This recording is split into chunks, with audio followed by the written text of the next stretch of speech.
here yapping on. I don't want to be sitting here yapping on it, you know what I mean? Imagine talking on screen now. Good evening, folks. Thanks for coming out. Start of another week. I hope your weather's nice. It's been great up here with the shorts on and everything. Even the vest top on the other day, Charlie boy. I'm telling you. I bet that was a sore eyes for sight, wasn't it? Aye, I had them queuing up at the door. Tell me to put my t-shirt back on. Aye. The complaint, handed in letters of complaints and stuff like that. You know what I mean? But tonight we're joined by an old friend. I say old, he's kind of catching up on me a wee bit. But he's not been on for a while because he's been doing stuff. Life is in the way. That's been a long time, isn't it? Aye. The Charlie's on. I was going to call you Roxy. I thought, better no. Do I look like I've got hair? Well, I done mine yesterday. Actually, no, was it yesterday? I done mine. You know what I mean? Nice, smooth. That is quite nice, isn't it? But nobody ever complimented you. See how when you're a woman or something, it's not a sexist thing, but you're a woman and they go to hairdressers and they get it all done, and then you hear me night and like that. So I try to make you notice. I see if you don't compliment them, you're public enemy number one. Yeah. But when we get hair done, nobody notices. Nobody comes up and says, I like what you've done, mate. No. You know what I mean? And so it's been Midnight Paranormal. That's Charlie's group. Even Charlie, love to see you. Good evening, Gaffer. Always a joy. I know it's always a pleasure to see me. Thank you very much. Well, you've met Laura. You've met our Laura. So Charlie is one part of part. I'm on fire tonight. It really is. I think I've got the sun. I think that's what it is. How it is. Let's get sun. I'll let Charlie tell you because I'm just bulging it up basically. Who are you and where are you from? Mind that show. What was that, Alfie? What was that? I've already introduced my name. My name's Charlie. His name's Charlie. No rocks, it's Charlie. Yeah, we're Midnight Paranormal from Wrexham, Wales. Small little town in Wales, North Wales, that is. We do public events and try and get out when we can on investigations. We also run a podcast, The Darkness Unveils. I haven't been on there just as yet as we've moved out, so it's settling in and getting a few people lined up for the show. But yeah, you can find us on Facebook, TikTok, the usual socials, YouTube, etc. And we'd love you to come over and join our page and see what we're up to. Join the happy family. So he's getting guests lined up for his show, folks. But hold on. I'm looking for your invite. I can't find it. I thought it maybe lying in my desk somewhere. It's no. Actually, your invite was, but we were on about doing the William Wallace, and I know you've still got episodes coming out, so I want to watch all of them, finish it, and then we'll do a show, catch up on your side of it. So what ones have you watched? I'm going to put you on the spot right now. I've watched 1, 2, and I think 3. All right. I know you got episode 5 coming out, haven't you? Well, there's been a slight delay because one of the folk on the society side had a death in the family. Right. So we've had to put it on the back burner just a couple of months. Yeah. But episode 5 is going to feature Ayrshire. You know where we are. So what happened? How you watched episode 4? Mate, to be honest, I don't really get onto YouTube much and watch. And if I am, I'm watching camping stuff. I'm normally just go to work, come home, and if I put YouTube on, I'm sleeping within half an hour. So I don't really get to watch anything anymore. There's a lot of good stuff on YouTube. So I'm going to put you on the spot again. Actually, now you said you watched one. What did you make of them? To be fair, like I messaged you, I thought they were good. Who's that guy that works with you? Gordon. He's more like the historian, isn't he?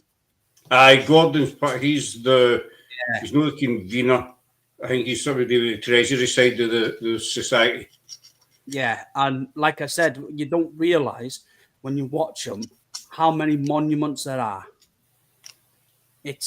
like I said to you before, it's amazing. You watch it, like, you know, we've been to Edinburgh, we've been through Glasgow, we've been, you know, and when you think of it, you just think tall buildings, etc. But then, as there was one spot, I think you were filming, not sure if it was like a churchyard.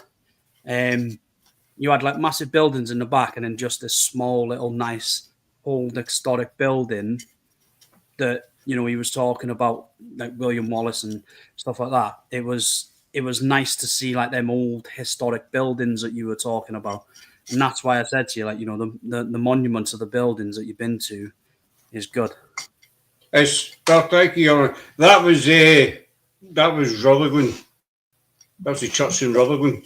By the sounds of it. But it is, that's why I said to David S. Rose and Craig Hart when they interviewed sharing me about it, and I says, well, you don't realise the amount of places that there actually are associated with them. And one example I used was the Bell of the Bray in Glasgow, and I'm from Glasgow, and I passed this monument, don't know, hundreds of times probably, and saw it, looked at it, and just kept going. But I didn't realise the history behind it until the society told us that you know, there was a castle nearby, and this is where one of Wallace's first battles took place on that bit of land. And you see, that's the Bell of the Bray, and there's so many different places associated. Couldn't you say that there? William, that you know, we thought, well, we're going to do it. Obviously, there's a couple of bits in it that featured in the film Braveheart, location-wise, because they were a big turning point in Wallace's life.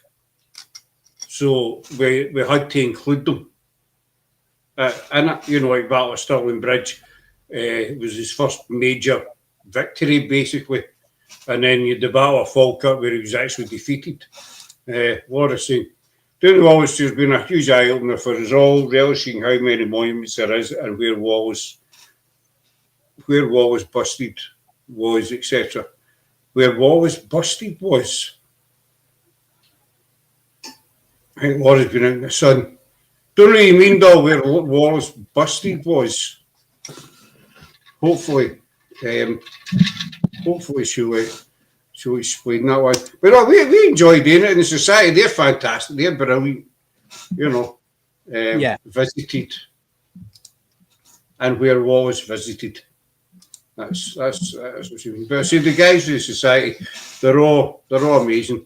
But we're taking a put it on a wee bit by a back burner. But episode 5 will be coming. And we're hoping that maybe in the next month, 2 months at the most. These are brilliant, by the way. You see these macchiato, whatever you call them. These are great. Macchiato. Mojito. Macchiato. What's it called, Scott? A macchiato. A macchiato. Macchiato. A macchiato. Laura's got a new phone, so she's still struggling with spelling, basically. No, it's a macchiato. You wonder who makes up these names. You know, you get to Starbucks and that, and you say, I have a double decaffeinated mojito macalata. You know, and you think, what the is that? Oh, that's you, isn't it? It is me, yeah. That's you. So it's been some time since we had this this guy. Rigga was meant to be on with us tonight, but unfortunately he's getting his toenails done. Say that anyway. I mean, that's bitter, that. I just wait target. Oh, don't you worry, sunshine. I hope he's watching this. Something else he had to do. No, his kids are at wrestling. I'll tell the truth. All right, his kids are at wrestling, so it's kind of coincided with the show tonight. I should have kept the toenails one. I shouldn't have told the truth. I should have kept the toenails one. Yeah. Talking, as I said in the post, tonight we're going to be talking about nothing in particular. It's totally irrelevant. Could matter in the future. Who knows? That's it. That's what you get.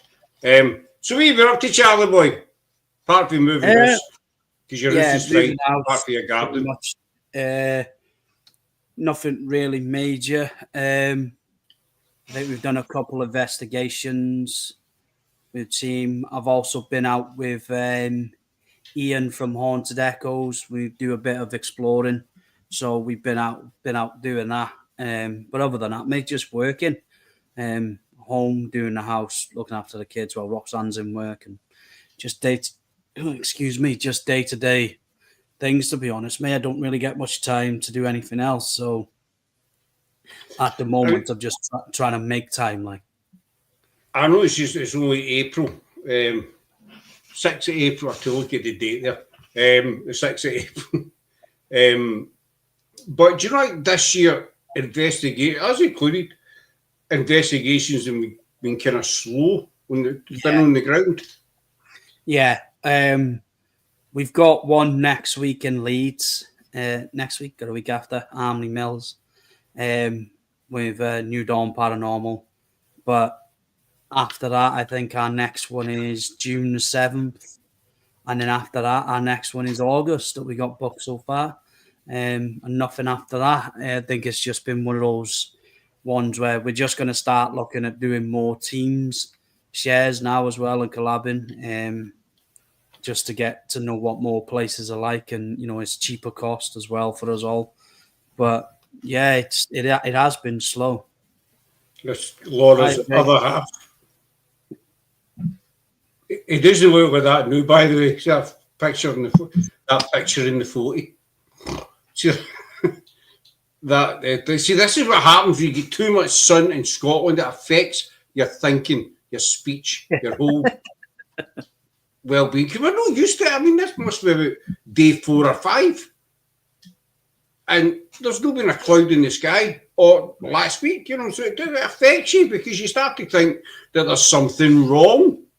That the world's going to end, because people out here, they're not seeing any clouds or rain or anything. Right? It's been the same down here though for the last week or so. It's been really sunny. What did you say, V? I said, don't jinx it. I'm not jinxing it. I've got 2 shorts laid out for tomorrow. God's sake, why do you need to make that public? Make what public? Do you got a new phone? What do I make public? She might be talking about the photograph thing. Maybe. I don't know. No doubt she'll tell me. So as you see tonight, folks, we have got no... All right. I thought you were going to say the phone thing or something there, Laura, but obviously, I think everybody knows you and Craig are married. The kind of second name kind of gives it away as well. Dawson. I think that's a bit of... Plus, Charlie's met you anyway, so he knows that you two are hopelessly in love with each other. You'd be as well coming on the show, actually. You're making enough noise. I'm busy. Sorry. Try to tell people you're on a show and they just get... Do you know what I mean? I don't doubt you have the same kind of issue.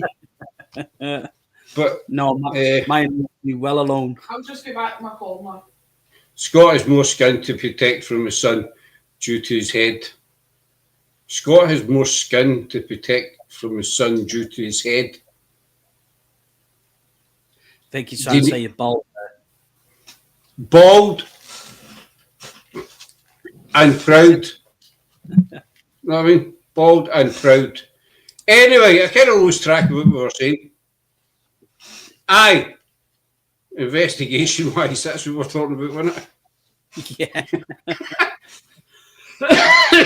I think the baldness. Yeah, cheers. You're not exactly gifted with hair yourself, young man, when you do your Emperor Ming look. Sometimes you'll shave his head and he'll leave a beard, and he'll mind Emperor Ming after Flash Gordon. Yes, hopeless in love, honest, 10 years married this year. I need a holiday. 10 years married. That's good going, isn't it? That's good going. Happy anniversary, dear. Anyway, Sure, she just went down the toilet, basically. We're only 15 minutes in. Always does. Yeah, it's hard. What, dear? I said it always does. Right, okay, always does. That's encouragement for you. You know, when your other half agrees with you. I mean, we've only been out once this year investigating. That was 2-3 weeks ago with Highland Paranormal and Phantom Seekers. When we did Loud and Kirk. We'll get 2 collabs lined up beginning of May and end of May. We, Rosie Cardi and Emma, they're coming up the end of May, and we're going to do an overnight at Loudon. Which we've never done it, you know. Obviously, we've been allowed in different times of the day and night, but we've never done a through the night kind of thing. It's to see, which is, I like your opinion on this, obviously. I'm married to the wife for 5 years. Sarah loves me, realises I'm not even going to explain that one, Charlie. Let's just say Laura and Sarah have an arrangement. No, that sounds bad, doesn't it? That sounds so bad. I don't mean that. You ever say something? You don't think what you're saying. It comes out there, you think, no, that sounds totally... They don't have an arrangement. It's just they refer to each other as wifey. Basically, that's it. That's where the arrangement ends. I hasten to add. You know what I mean? Anyway, so we want to see if activity changes any through the night. Yeah. You know, so the plan is to start maybe 10 at night, day 3, maybe 3 tour investigation, you know, one that have a break, and then another 3 separate investigations, just to see if it changes any. Times trigger activity. What's your thoughts on that? Yeah, to be fair, I think it does. There could be a certain time, as you know yourself, you've been out investigating yourself. So, certain times could have been a certain point at that place that something happened.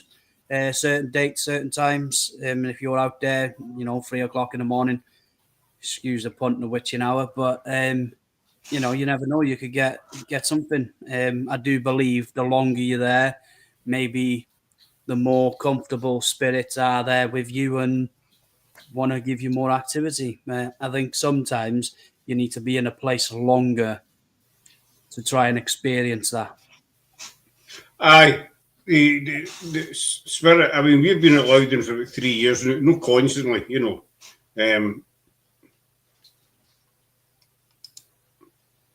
we won't mention the arrangement when we leave this. They've got the afterlife planned and all, young man. What we, Laura and Sarah, don't ask. It boggles the mind sometimes, But we've been audited for about 3 years and we've done loads of investigations with all different teams. We still need to take you guys there as well, actually.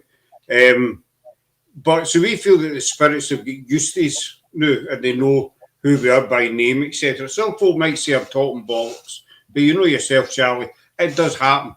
Yeah, it does, yeah. So we visited a place up the road from us, Chirk Mill. We've only been there twice, and this is twice now. And the first time we went there, we done like a phone experiment at the end, and we got voices through, which was mad. And then the second time we went there, we done the phone experiment again, but longer. And so at the end of the night, we left a phone in the attic with a camera rolling.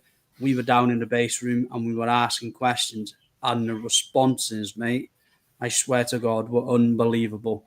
One of the guests, Andy, said, if you can hear us or something along the line, make a knocking sound. All you hear is on the table twice. Then Katie asked the same question, knock again. And then one of the questions at the end was, Katie said, if you want us to come back, can you let us know?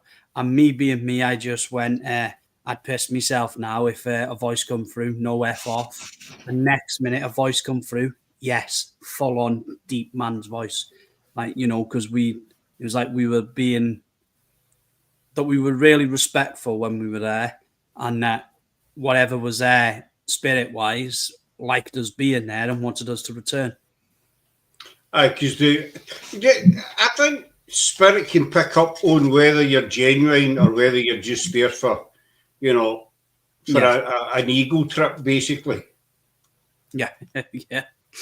I don't know other kind of way you put it. You get these clowns that go, yourself, you get these clowns go in and they're just there to further themselves for, look at me, I was going to say ghost. I hate that word, but ghost hunting.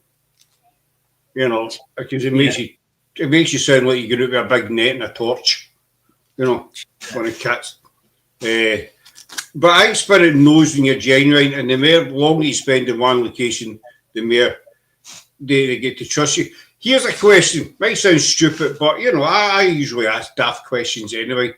When you do an investigation, say you do a short investigation, right? Say your average investigation is maybe 2.5, 3 hours, right? On average, maybe.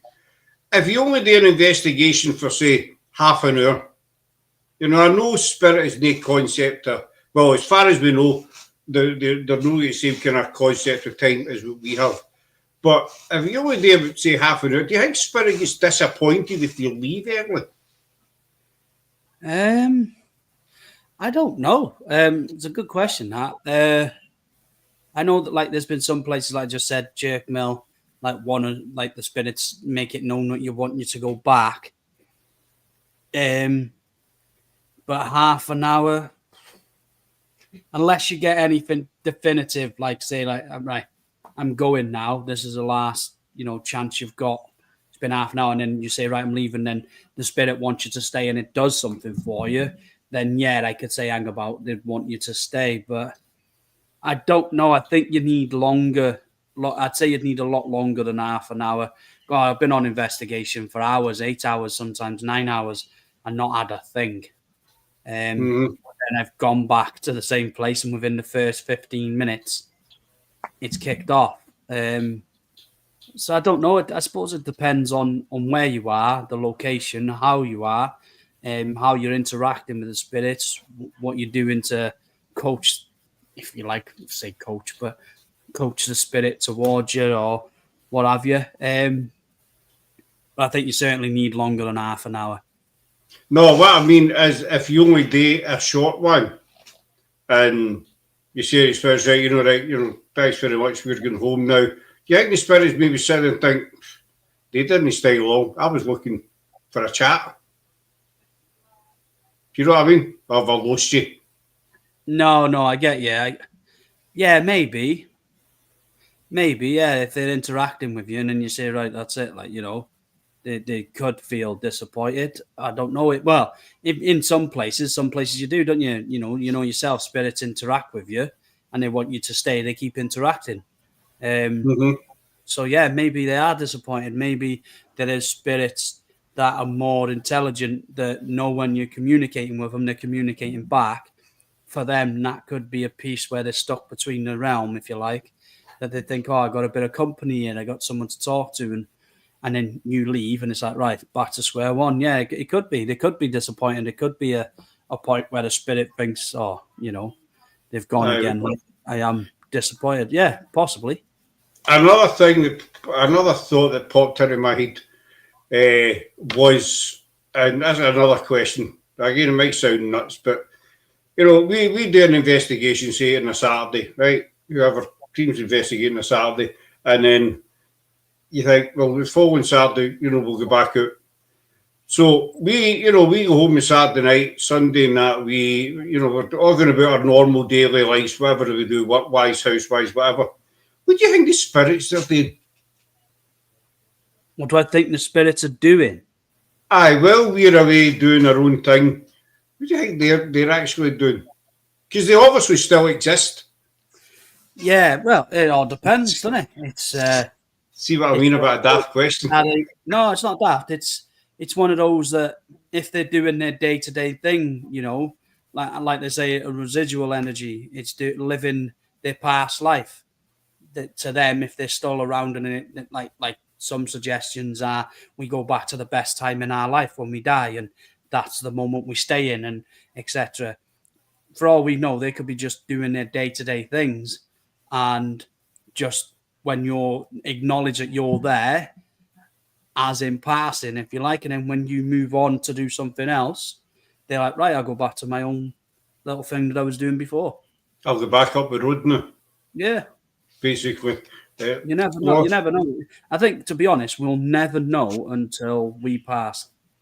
Aye, until we get there, basically.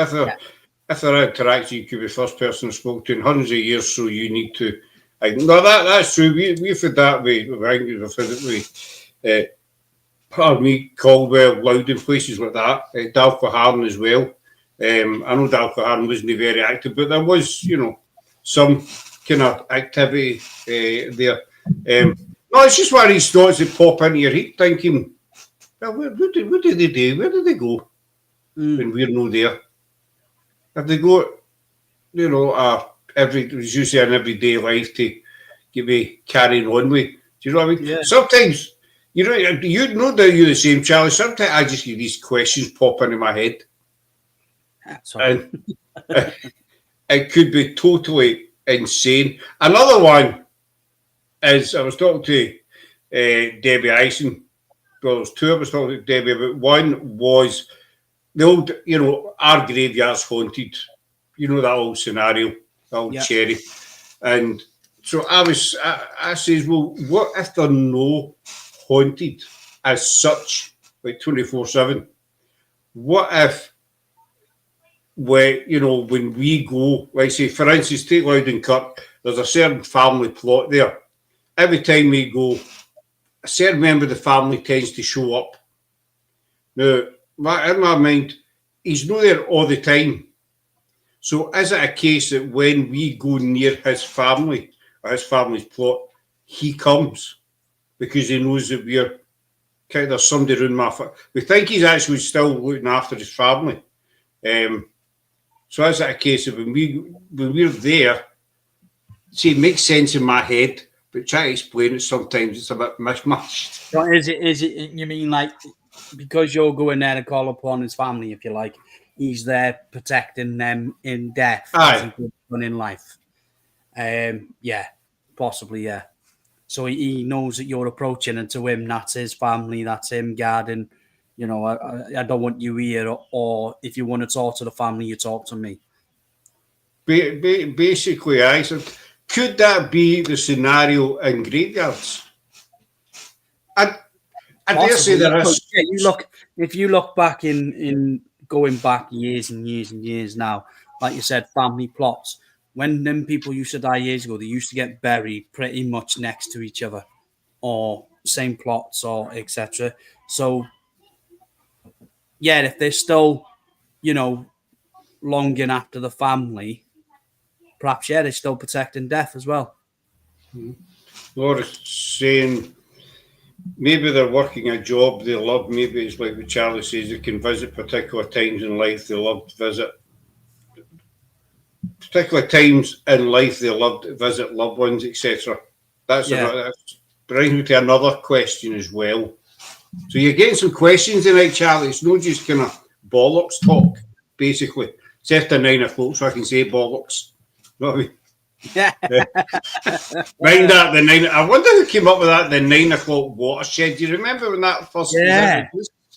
Before 9 o'clock, it was all censored. After 9, that was it. You could do what you want. Aye, nobody cared. You take your tap off and everything after 9 o'clock. Nobody cared, Part of an island, no. I forgot what I was going to say there. What was it? I don't know. Loved ones. Aye. No, I've always wondered about this because it's happened to me a few times, I dare say it's happened to you and everybody else. You get times in your life, Laura will know what I'm going to ask you anyway. You get times in your life where you might have an issue that's financial, family-wise, whatever, and there doesn't seem to be any way out of this, and then just at the kind of midnight hour, you get a solution. Something pops into your head. Say it's money-wise, whatever, and you can't make the rent, but then all of a sudden something pops into your head. Oh, if I do this, I'll be able to do that. I'll be able to pay the rent, basically. Do you think that spirit maybe giving us a wee nudge? Could be. could not be. Some people would say yes. Some people would say that that's just our heads working and we find a solution ourselves. It's an interesting one. But yeah, I think on more of a deeper level, if you're going through some stuff in the terms of you got a lot on your mind and a lot of things, they can show up and be there as a sense of calmness, possibly. But in the terms of maybe ideas, possibly. But like people, like, you know, you'll always hear mediums say we have a spirit guide, whether that's, you know, we've all got a spirit guide. Some of us can't in tune with it, but it's there. It's them, that little voice in the head. That's them telling us or giving us that idea to do something. But I don't think we'll ever know, to be honest. No, Whether it's rational thinking from our side of the mind that's like, we've tried all this, tried that, hang about, but I haven't tried this. Is that influence from a guide putting that in your mind? Possibly. Is it just us making that decision ourselves? Possibly. because, you know, they always say our loved ones are, you know, they might not be around us 24/7, but they keep an eye out, you know. And that's non-alcoholic cider. Charlie's drinking, by the way. It's non-alcoholic. I can show you. See, alcohol-free. We're not advertising alcohol on this channel, because anybody's wondering. No, I'm not sponsored for that. No, yet anyway. Quite interesting. My mum at the moment is going through a lot of stuff that happened when she was younger. And my cousin's daughter had never, ever met my dad. Ever. She's only, I think, 2, 3. And she was born after my dad passed. However, she went to my mum's the other day and she kept pointing at the stairs going, Jace, Jace, Jace, Jace. And she went up the stairs, my mum said, and physically kissed mid-air as if she was giving somebody a kiss. So my mum was a bit freaked out about it. So she pulled the pictures out of me dad and of me and that when we were younger, and she pointed straight to me dad. Jace, Jace. She never met him, never seen him. She wasn't even alive when he was alive. She was born after he passed. And but my mum's going through some stuff at the moment. So I said to my mum today when I said, I said, how do you not know me dad's not come there to try and calm you, or, you know, just be that bit of support from the other side? I don't know.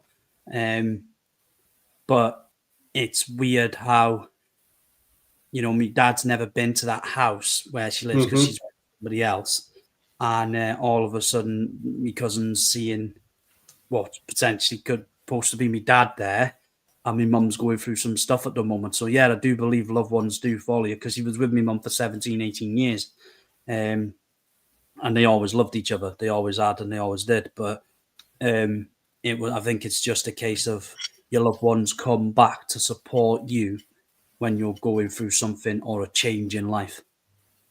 I totally agree that they are, you know, they pop in and out, for want of a better word, but as you say, the wee in there, you know, she'd never met him. And kids, you know, I mean, all right, kids between, I say after 5, 6 years old, tend to, they can tell the odd wee white lie, you know, they get out of trouble and stuff like that, you know, but 2 or 3 year old, they don't know what lies is and all the rest, you know, so, and they don't know.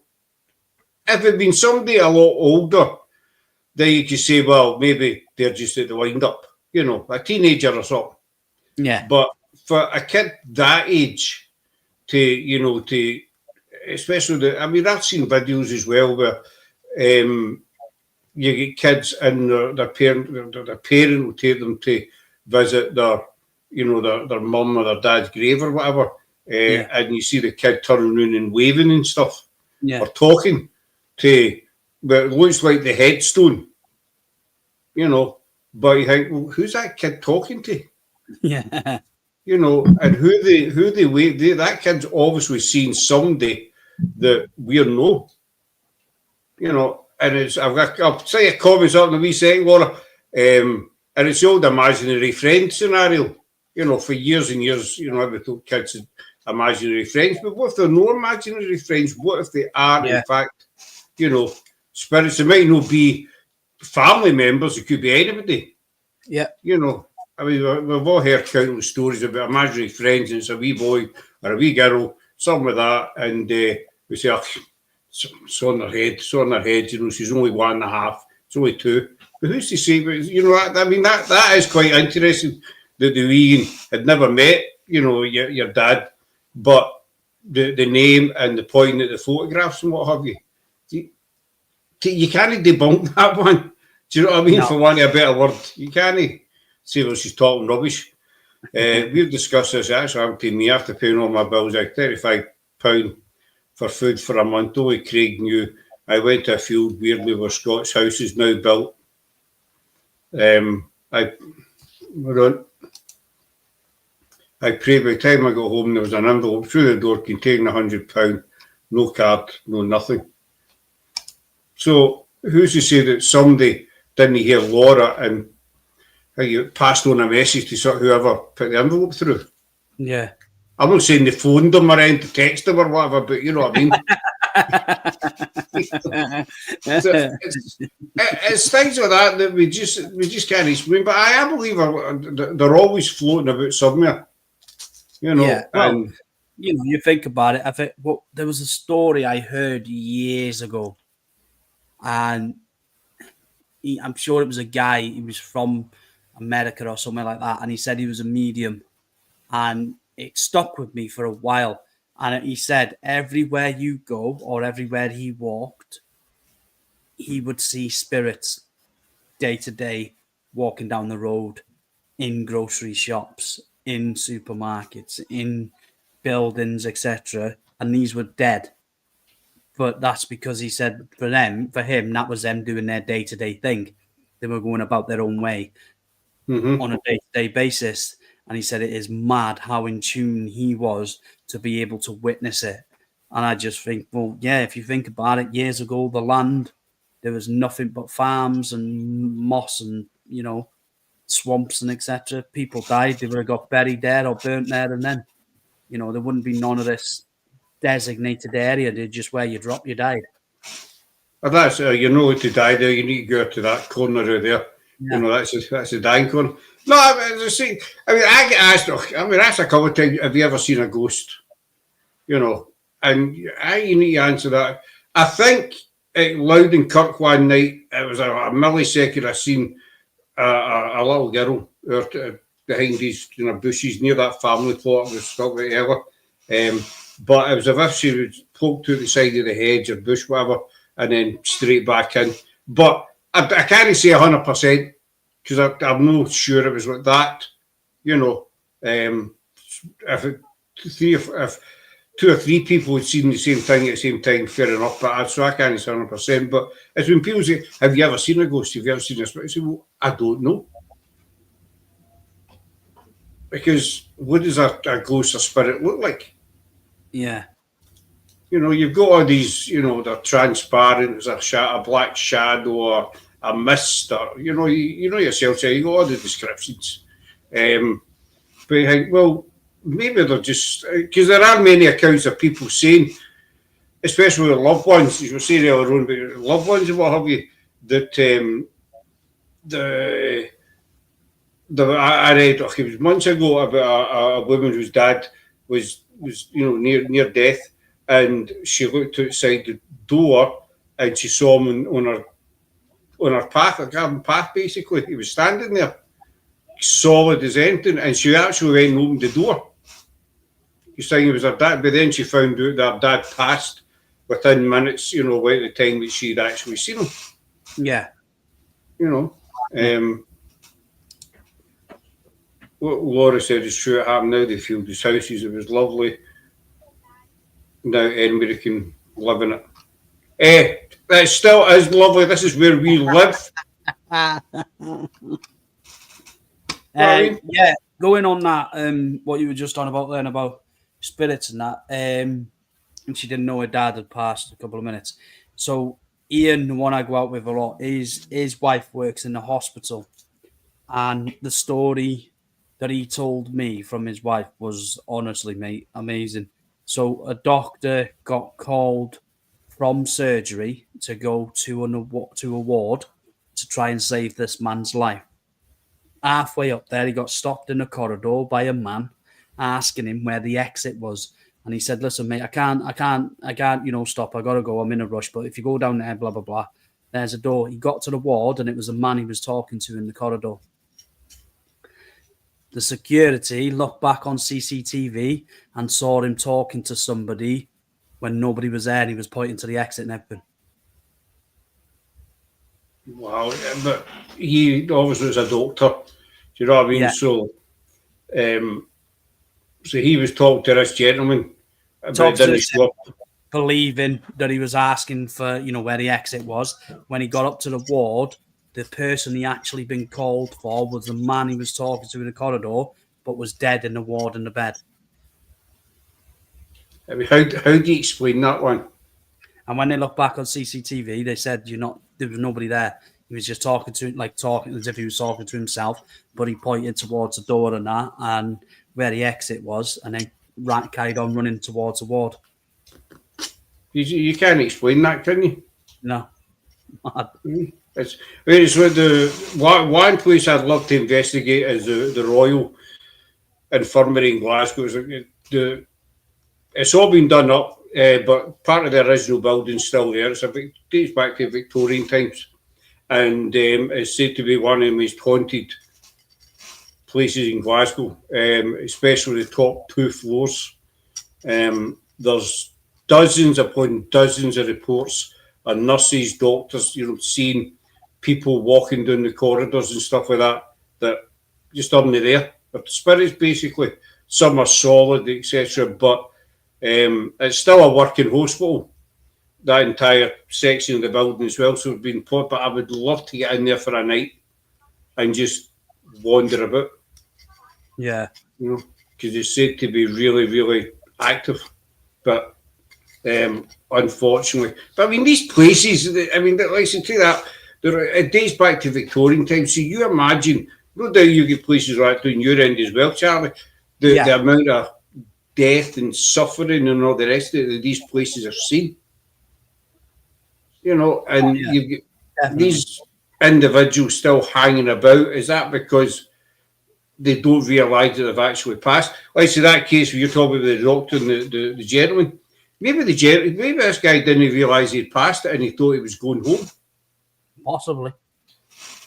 You never know, do you? It's these questions in the paranormal, like we're never ever going to get the answers to until we pass or until we have a near-death experience, say.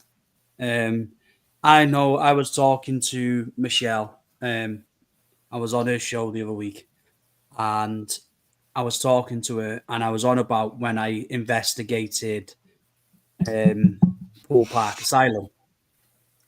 And I said, as I was on my way out of there, I saw a woman, full woman, like a white gown, short curly hair, and she was following me. And I was like to everybody else, get out, get out, get out. There's somebody following. And as I was driving away in the car, she was in the back of the car. And then a couple of weeks later, I was traveling to somewhere else, and I was on the motorway, and I swerved because I saw this woman in the back of the car again. And I said to Roxanne, I said, turn around and have a look if there's any. And she went, no, there's no one there. Now, what I described to Michelle, because Michelle is sensitive and as a medium, she was telling me that she reckons that was my spirit guide, or could be possibly, because when I was younger, when I had a operation for dialysis, I was 50-50 of coming out. I went into shock and I could have passed. And I saw my granddad when I was under. All I saw was this white, and I mean like a white light, mate, and just my granddad's face. And my granddad died when I was 6 months old, but I seen pictures of him and etc. And I saw his face, and I always remember it clear as day. He said to me, "Tell your dad it's not his fault." And I was like, "Fucking hell, what's he on about? What's he on about?" Anyway, So that was because of that. So she reckons that because I had that near-death experience, I more in tune to. You made that connection. Yeah. I don't really notice it myself, but I did say to Michelle, I said, you know, I do know when I'm somewhere, if there's a spirit there, I do sense the presence, if you like. I can't see them, can't talk to them, can't do any of that or anything like that. But I physically get, my body changes and I kind of feel like in a certain room they could be there. You know, it happens. But yeah, when I was telling about this woman, she reckons this woman could be my spirit guide.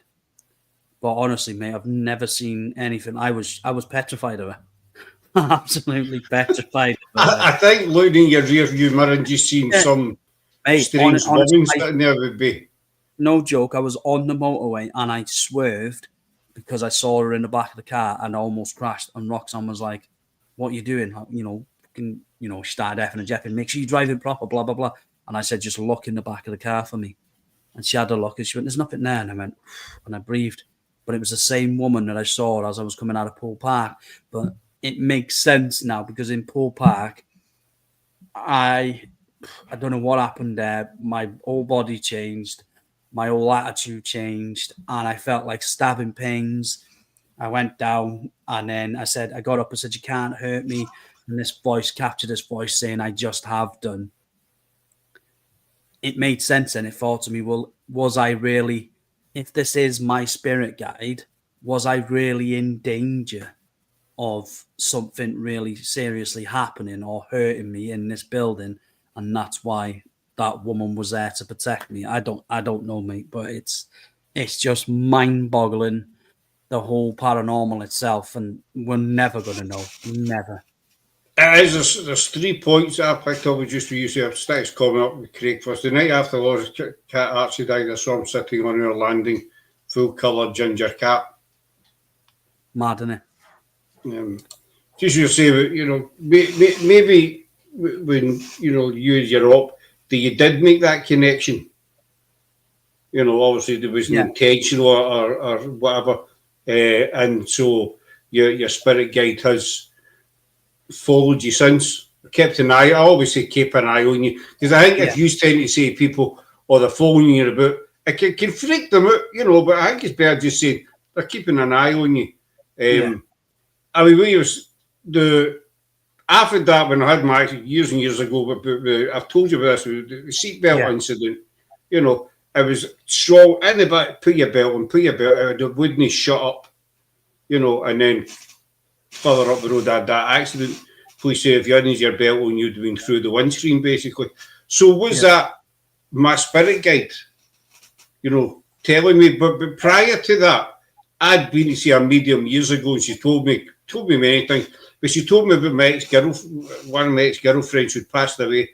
She told me her name, told me the country, told me exactly how it happened. Well, there's no way this one could know. And she says she wants you to know she's watching over you.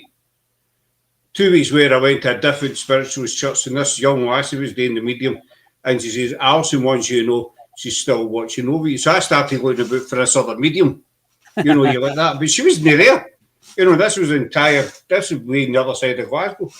So I thought, well, was that my spirit guide, or was that Alison telling me, put your belt on, because something's going to happen further up the road? It might sound nuts, and we were saying there about the sensing people. I think I've had that quite a few times. Sarah's had it, Laura's had it as well. There's a couple of investigations we've done, and I've felt it real. Now, I'm not a medium or anything. Folk have told me before I'm a sensitive, but I don't bother with that. But it's that strong feeling there's somebody standing behind you, and you're turning around expecting to see them standing there. Yeah. But you turn around, there's nobody there. I had it once at Loud, and I had it once with Spig. There was a strong feeling. There was a guy at the end of this corridor. I was doing it myself, and he was standing with I could see. I couldn't see him. I had the image in my head. He was standing with his arms folded, just staring at me. have to say, what are you doing here?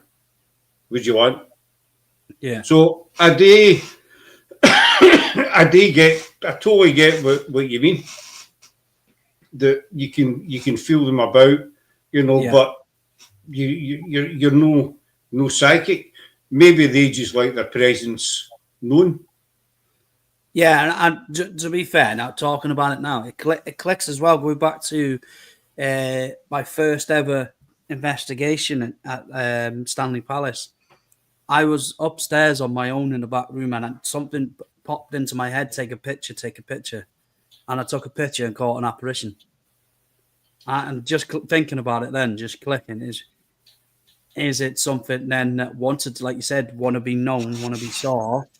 Take a picture. I've took a picture and I've caught a silhouette and an apparition of whatever it was, either a monk or a woman in a gown. But it is mad now when you think about it. There is so many things that just tick the boxes and just connect the pieces together, and it makes sense. It's when you sit back and think about it. I think that makes the difference between. I mean, I'm not saying we're brilliant or anything, but like yourself, but all the teams we've had the pleasure of working with, they all sit back and think about it. Yeah. They don't just jump on the parawagon. They sit back and they take the time to think, right, well, what happened, what was said, where were we? And then you don't make a decision, but you try and get a better understanding of what's going on. And you know yourself, Charlie. I mean, you've been doing this a long time. I don't want to feel old or anything, but you've been you've been in the business quite a while, and you've done many investigations in many fields of the paranormal, shall we say, without mentioning too much. You know what I mean? Yeah. And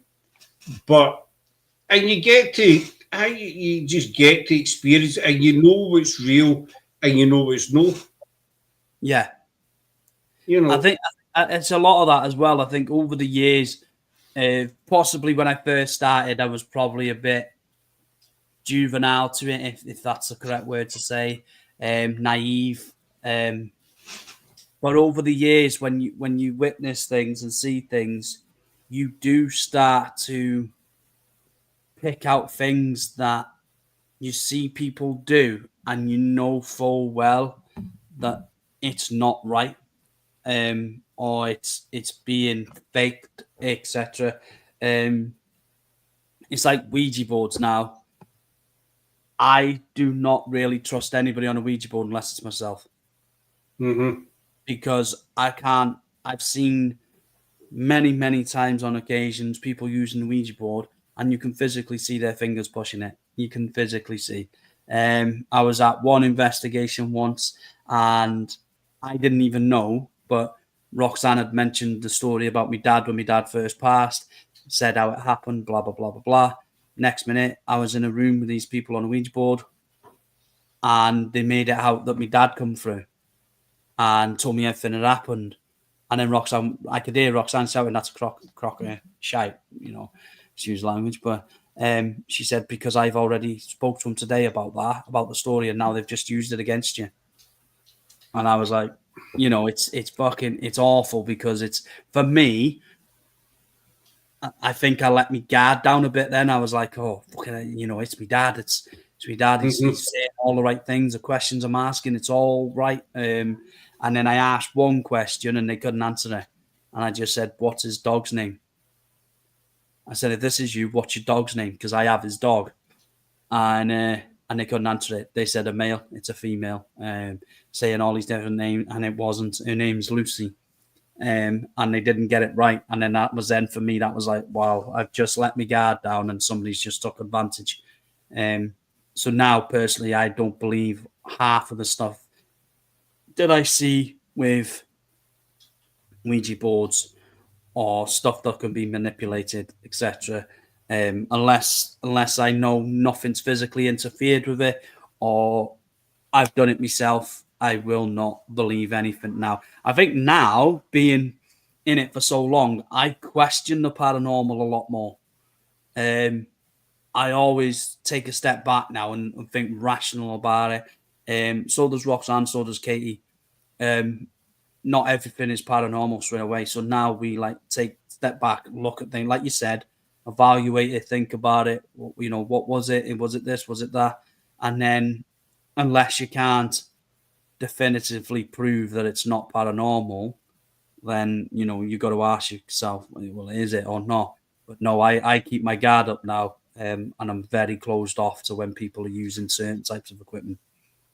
Yeah, I totally agree. We're very much the same. It's you've got to be. When you first start out, you went into it, you've watched all these ghost shows. We've seen many things. You've watched all these ghost shows, so you go in and gun ho, and we're going to find spirits and blah blah blah. And every sound is a spirit and stuff like that. But the more you get into it and the more you get involved in it, as you say, Charles, you've got to question it. Yeah. You can't just say, right, paranormal. There's still teams out there. There's former team members of ours that started their own team. They do the exact same. That's paranormal. But they feed each other and all the rest of it. Or they'll clear houses. That whole scenario. Clear a house with a transit van and a vacuum cleaner, basically. But they go, no, this house is clean. Mind that film Poltergeist, with the wee woman. This house is now clean. You know what I mean? They took a flash spray into it or something. But it's when you get things that you need to sit back and evaluate, as you say, as we get things that don't fit with the location. Like say, Loudon-Kirk again. Craig and I did Loudon-Kirk one night, and we were up doing this family plot, and we heard this noise. It sounded like metal clanging. That's the only way I can describe it. Now, this place, Loudon's the middle of nowhere. Literally, there's just all fusion about it, and there was nothing. We looked and we looked, but there was nothing there that fitted with that location. There was nothing there that could make that noise. It was all headstones and trees and bushes, grass and stuff. But the two of us heard that. But thought, well, that noise just does not fit with where we are. And so we never state it's paranormal, because I think you're just opening yourself up. Then so we just say we can't explain it. So I feel sorry, because I know a few people now that go on investigations, and they get told things and they believe it. And for them, if they want to believe it, fantastic. That's their experience. You can't take that away from them. But when you've got people in the paranormal that are physically preying on them and saying, this is happening, this is happening, this is what we got, this is what we're doing, definitely that some people might not quite understand how it works or how the paranormal works. And yourself, Scott, 99% of the time it's quiet. Mm-hmm. That's how paranormal. We could be there for 16, 17 hours, and 5 minutes before you leave, you have something. It's as simple as that. It's either there or it's not. And I see a lot of people now post on Facebook. You've had a fantastic night. But when you physically watch the videos that they're posting, and you see the teams that are leading them investigations are filling them with BS, and they believe in it, it's false. But to me, it's beyond. I could not imagine taking a group of guests on my public nights and saying, listen, this is what happens, this is this, and then go away, oh my God, we had a fantastic night, knowing full well that I just filled them with a load of bullshit. It riles my blood. Because I think anybody in the paranormal should be able to go out and learn from people the right way, do it the right way, and not get taken for granted or, made a mockery of because somebody's telling them this is paranormal and that's all they believe and that's all they see. And I'm seeing it a lot more now, a lot more. And I start to question everything now. Everything. You need to 2 points there. One is, you see people are filling these people's heads with crap. Our former teammates, who they do events, and it was last year, year before, they did an event somewhere. And I'm not going to name anybody. I should actually name them because they're just cabbages, basically. But however, they were in this building and they were standing in front of double doors. It was wooden doors with a glass window in each of the doors, you know, with 3/4 of the well. Yeah. And during the course of the night, there was a figure behind the door, on the other side of the door. Now, this figure had a ponytail and a torch. So it was a woman who was away for a wee. They stated on the page, we cannot explain this apparition. But see, if you watch the video, they were doing it as a live. If you watch the video, back the video to earlier on, you seen that the woman with the ponytail standing in the crowd. She was one of the guests, but then she was behind this door. I've never known a spirit to need a bloody torch. No. But and you can clearly see the ponytail and the torch. We cannot explain this apparition. And you think, seriously, come on.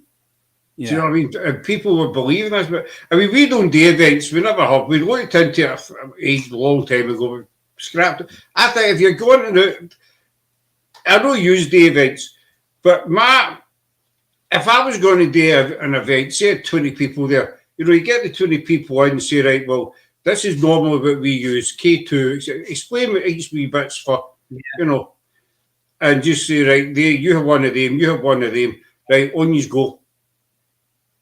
And see how you go on. You know, split them up, depending on the number, obviously. Split them up and say, right, you go. Obviously, one of us would go with them. You go this way, you go that way, and just do it. I'm not going to say nothing. Just see how they go on. That makes sense. That's what we do, mate. On ours, we split them up into smaller groups, and as we always address to them at the beginning of the night, it's not our night. We're there as guides. It's their night. They're paying guests. They do what they want. Even if it's a technique that I do not physically use myself or agree with, it doesn't matter. They've paid for that night. They want to experience it. We guide them, obviously, the right way. And then we let them ask the questions and call out sessions and stuff like that. And yes, don't get me wrong, sometimes it's hard because you've got to try and encourage them, because some people that come when they're new to it, they are quite shy and quite, I don't know. Right.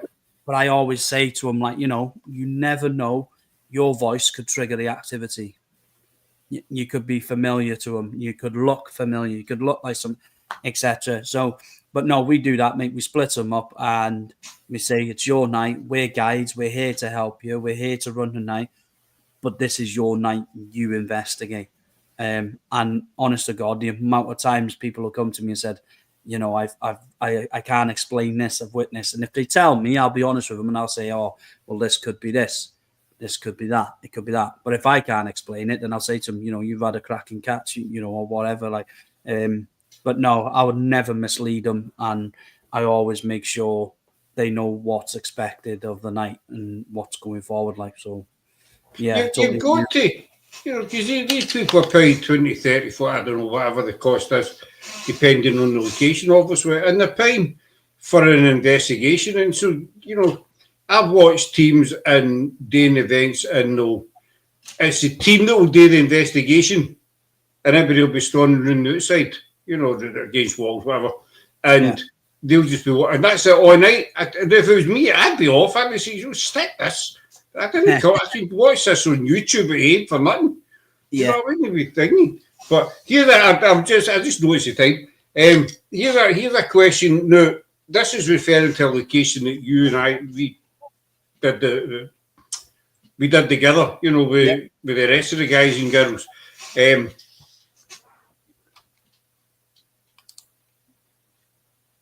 You definitely need to come up. I've already said to him, Laura, I've already told him to get his butt up here. No, he's got a tent. He's getting into camping, so, you know. Already on the dog. Thank you. Aye. So, you've done hundreds of investigations, right? Do you think that spirit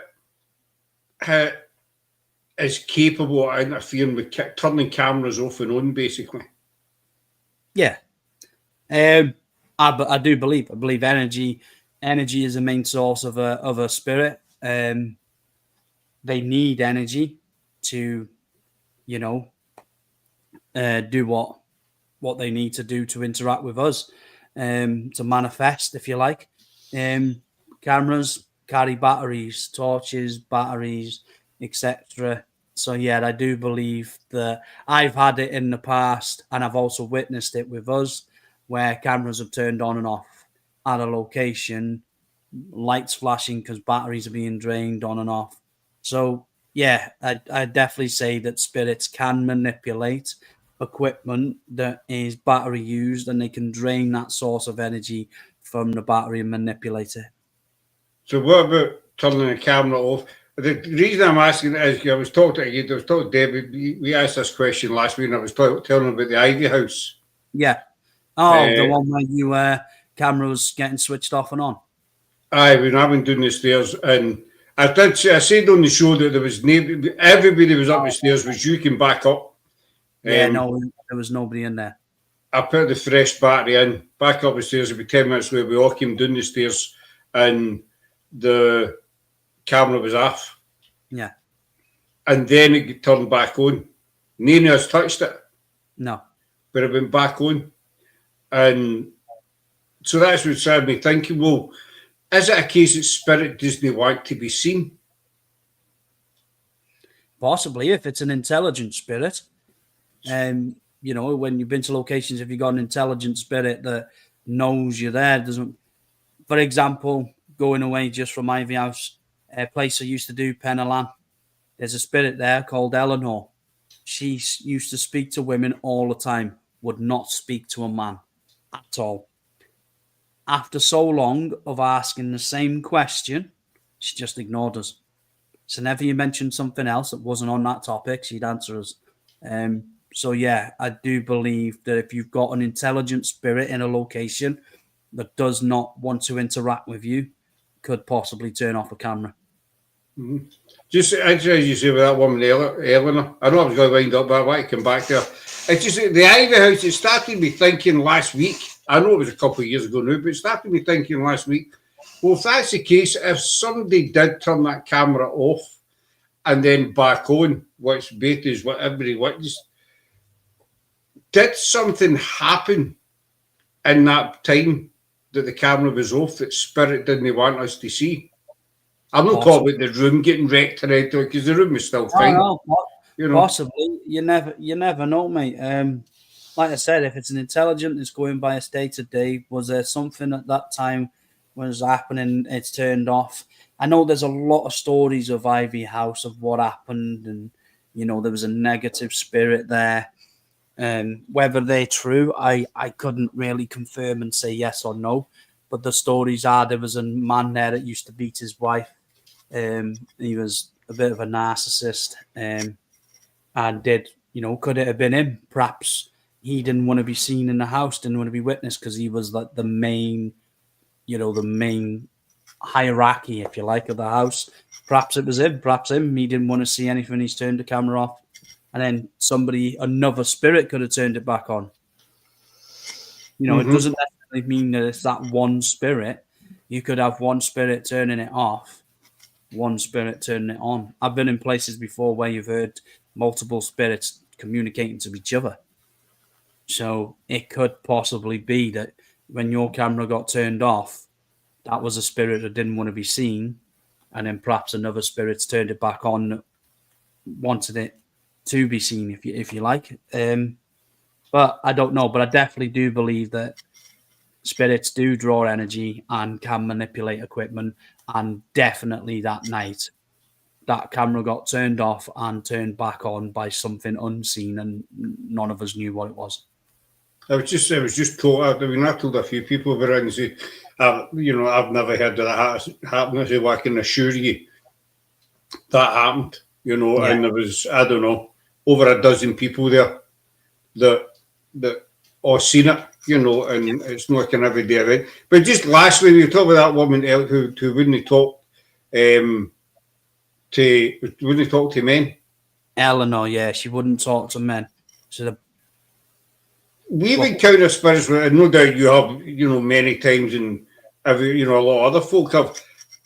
Have you ever thought maybe, you know, you'll get male spirits who won't talk to women, right? Yeah. Do you think maybe because during the time that they lived, you know, for instance, 1600s, you know, women were seen as nothing basically. Yeah. Men ruled the world, you know. Yeah. Do you think that maybe if that spirit lived in the 60s, they'd still get the same values and points of view and stuff?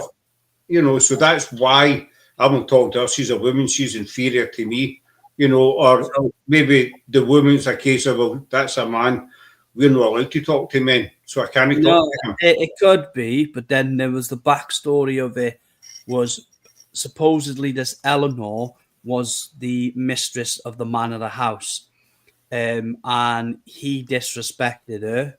She used to watch his kids, I believe, and they didn't like her. She didn't like the kids. And because she was disrespected by him and by men, the story goes that she doesn't speak to men because she feels that men disrespect her, so she won't give them her time of day. Now, I've been there, and I shouldn't have, but I have.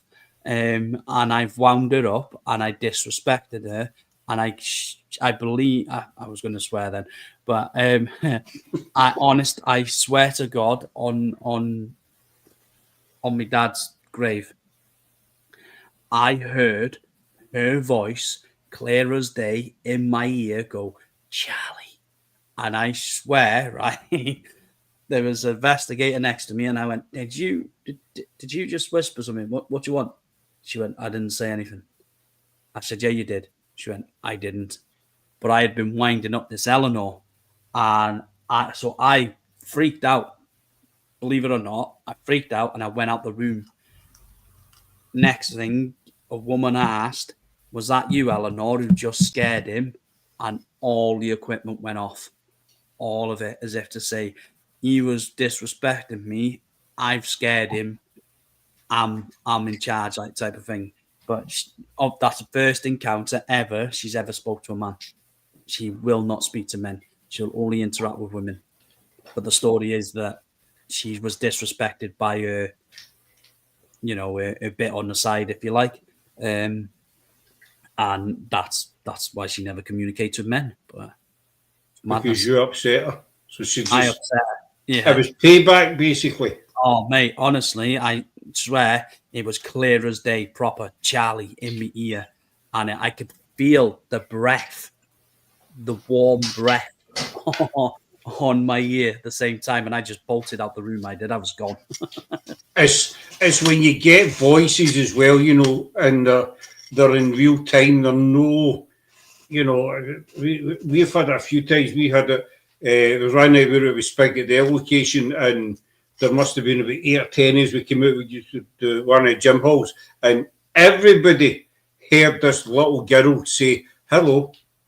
Yeah. Everybody heard it. And there was nobody there except us, you know. But it's when you get in and everybody stops at the same time. And you know, obviously if it's yourself, you're like that. Did I hear that? Did I not hear it? Yeah. But when everybody stops, and you say, well, what did you hear? Heard the wee girl say hello.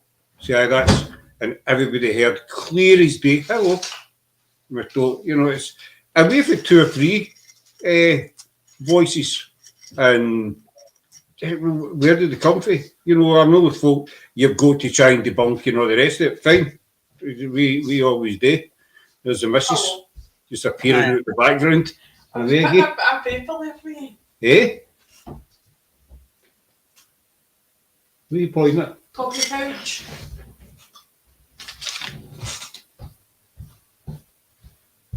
All right. That's just a note. So when you get voices and that, and nobody can explain them, you know, and everybody hears them, I think, well, debunk that, you know what I mean? Yeah. But I'm going to wind it up there, young man. So where can people find you? Like I said before, on every social, Instagram, YouTube, TikTok, Facebook. We're there. We're on them all. We're on Midnight Paranormal and also the Darkness Unveils podcast. So if you want to head over and check us out, we appreciate the support. And yeah, that's where you can find us. So give them a look up, folks. You will be seeing them again, and there won't be such a big gap this time. You know. So we're going to wind it up there. So go and give Midnight Paranormal, Charlie Boy, a wee look up. Great live, guys. Lovely to catch up, Charlie. Cheers, Laura. Thank you, dear. So that's it for it. So a big thanks to him. Wee chap there. Yes, quite wee, actually. Weirder than me. That's just smaller than me. That's very, very unusual to meet somebody smaller than me. You know what I mean? But he's big in personality. We'll say that. He's got a big personality. You know what I mean? That's it. That's it for tonight, folks. We're back tomorrow night with Mr. Proud to be Paranormal, Barry Frankish. We'll have the wee catch up with Barry tomorrow night. But you will see this guy again. All right, So enjoy the rest of your evening and your weekend, what's left it, and we'll talk to you all again very, very soon. All right. Cheers. Bye. Bye.